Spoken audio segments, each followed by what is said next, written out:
got a super cool and pretty rare guitar. This is a Gibson Howard Roberts Custom. Serial is dating it between 74 and 75, so it's pretty early run for these. This is not the first of the Gibson Howard Roberts signatures I've had. I've recently had a Howard Roberts Fusion, which was a semi-hollow, super fun guitar, but this is a totally different vibe than that. This one obviously is more of an acoustic, though it does have pickup and can be used as an electric. So if you've seen these before, you've seen they usually have a full-size humbucker, whereas this one has a mini humbucker. So obviously this one has been modified, so I'm interested to see what kind of pickup this is, and just kind of go through this and clean it up and give it a general setup and see how it sounds. With these super old strings and not even being dusted off or anything, this thing already sounds incredible, so I can't wait to see what this sounds like with some fresh strings and a little bit of TLC. So let's go over to the bench and get into it. First thing we're gonna do is just take these very old strings off.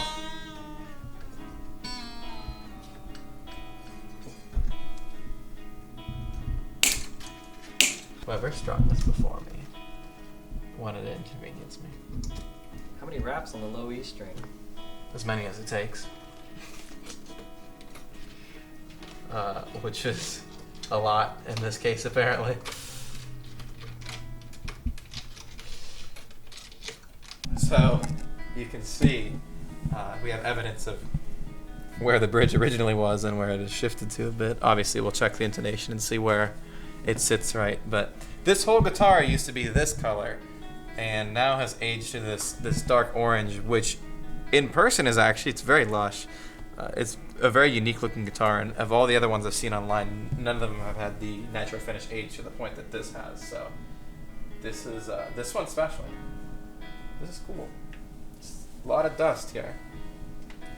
Usually first thing I do before I even start kind of polishing is just do one layer of some sort of lemon oil. There's a couple different ones I like to use for different applications.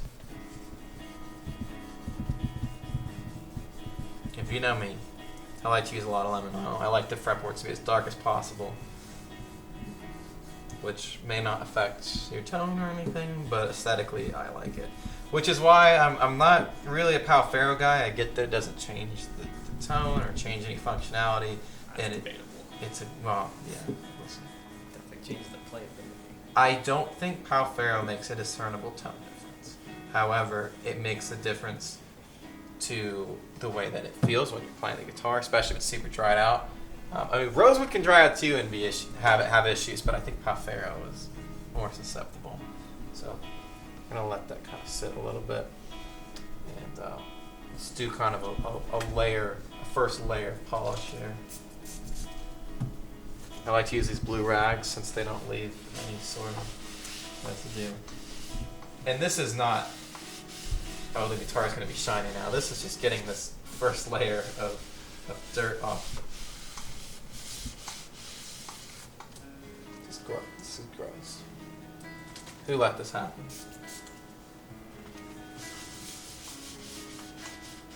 So this to me is an indication of this actually being a great finish aging wise, because like this has probably looked somewhat like this for 20 plus years at this point. I think a lot of people get the impression that these vintage instruments kind of just started to age like this, but we're at the point where those earlier Mexico-made Fenders are just as old as this was when this aged like this. And obviously those are poly finishes, they're never gonna be like this. But if this is something you're into, then going for a vintage instrument like this or something modern that has a proper nitro finish that's made to be aged, I think is important. Because no matter how long you have that poly finished guitar, it's always going to look like it does now, or at least in that ballpark. You're never going to get crazy, unique aging like this. Maybe functionally this isn't the best. Some people, when they buy a guitar, they want it to look like that forever. But for me, part of the guitar is the story, and like this obviously has aged over the years, just like a person would, and I think that's cool.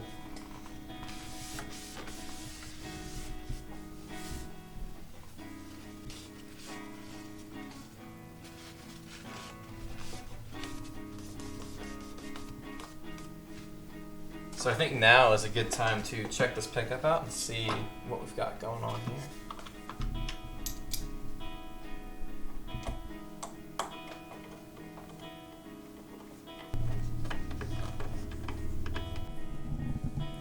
So after some finesse, was able to move this This is a Sky Pickups, Kent Armstrong, HJGN2. I've never heard of this pickup.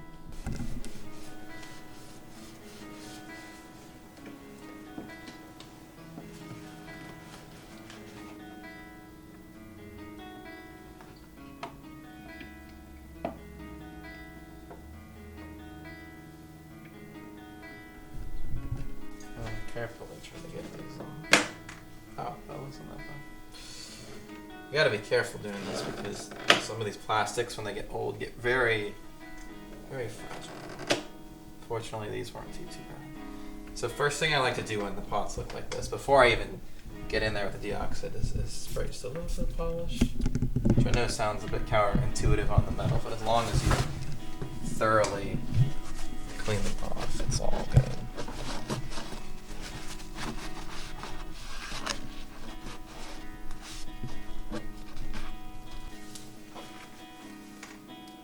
Carefully get just a little bit of deoxide in here without getting any on the finish.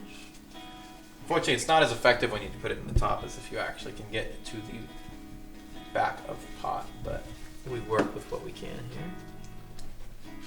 And prior to shooting this, I did plug this in, and it actually sounds great, and there's not really much crackling going on, so this is more to keep it that way. With some basic maintenance. Obviously, even if your pots aren't causing an issue, it's always good to every year or so just put a little bit of deoxide in there to keep it fresh. So.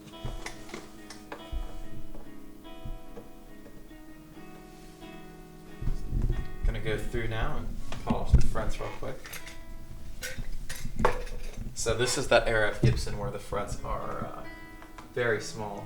These have some wear, so they are the original frets, but just keep that in mind.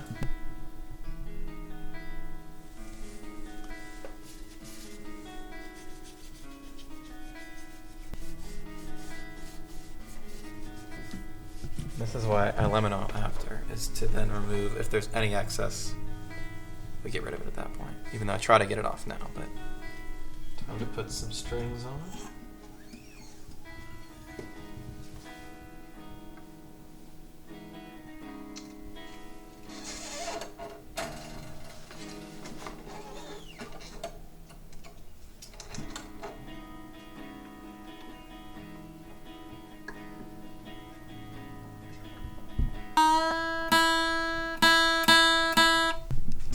I already see I need to shift the bridge a little bit.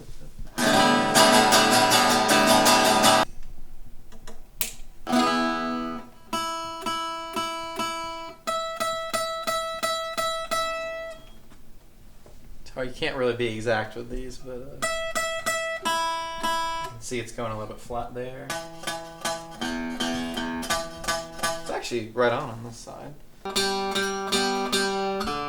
If Gibson's out there, if you all send me a Les Paul Jr., then I'll never mention another intonation problem on a Gibson ever again.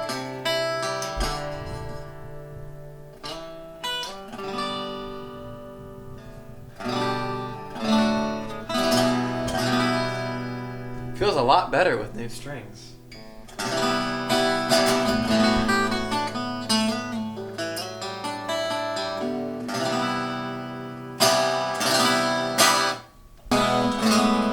We're at the part of the setup now that I just sit here for like 5-10 minutes. Let's say it's only that long. Sometimes it turns into a lot more.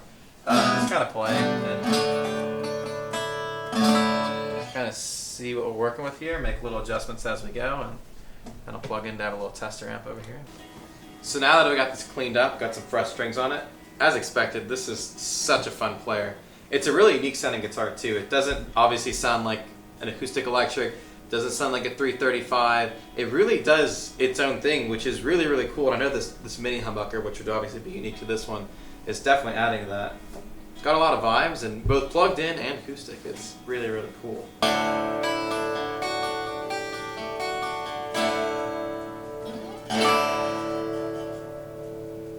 So while this is by no means a cheap guitar, it's actually pretty accessible for a vintage instrument, especially of this era.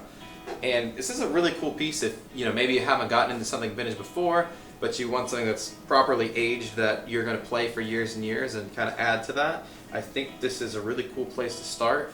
Like I said, it's a really unique sounding guitar, which I think also adds to kind of the overall vibe. And this thing is just a lot of fun, and I'm getting a lot of inspiration from just playing it right now.